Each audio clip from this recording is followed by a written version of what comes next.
All right, so let's see if we can tie off here chapter 3 with a nice pretty bow here and finish off 3.5. Very, very tiny topical last section here. You don't really have to know too much about this one, but structures and the physical properties of solids.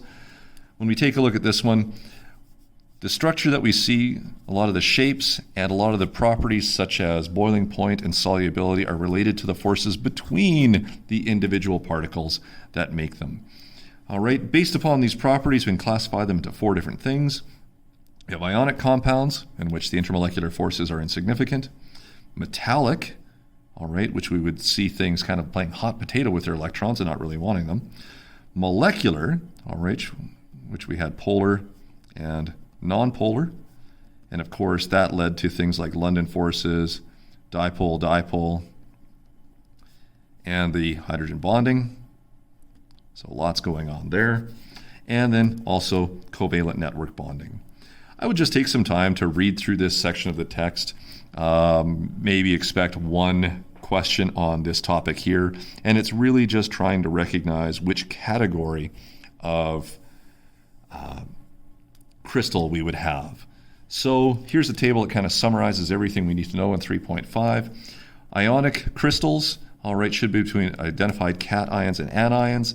It is an ionic bond, an intramolecular bond, and leads to very high melting points. These guys are very strong crystals when we take a look at them. No real intermolecular forces are significant when compared to the strength of the ionic bonds.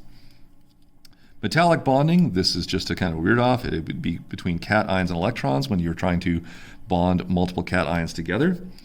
We call this a metallic force, and we would see that you get, a variety of various different boiling points, things like that, a variety of strength of crystals. This is mostly led to your alloys and things like that, so soft to hard metallic mixtures that would exist, such as gold or steel or bronze or chrome, and so on and so forth. All right, we spent most of our time dealing with the molecules in chapter 3, so molecular compounds are just entities that are comprised mostly of nonmetals, only of nonmetals, and so the forces between them then are the London dipole or H bonding. The stronger or greater amount of intermolecular forces, the higher the melting point will be. Molecules generally tend to be varied and have generally lower boiling points than that of ionic compounds. The one exception is called the covalent network, which is dealing with your metalloids or semimetals and nonmetals.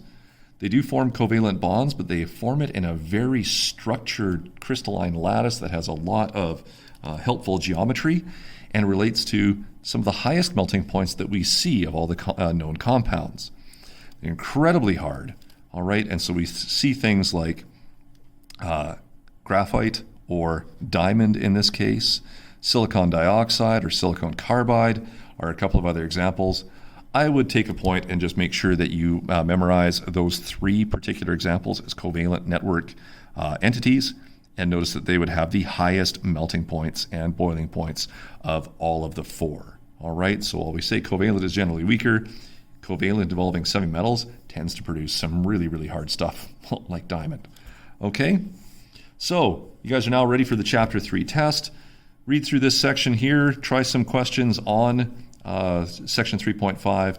Don't forget there is a Unit 1 review starting on page 137 of the text. It's got all sorts of different questions. There is a full answer key on D2L, so you can use this as a good study tool. Okay, good luck with all of that one. Hopefully these videos were helpful to your understanding. Don't be afraid to use that textbook as an alternative set of explanations, and make sure that you're looking at all of the other associated videos and resources that we describe through these various pages. You will find them all on D2L, and you'll be able to access them there. Okay, good luck with the upcoming test on Chapter 3, guys.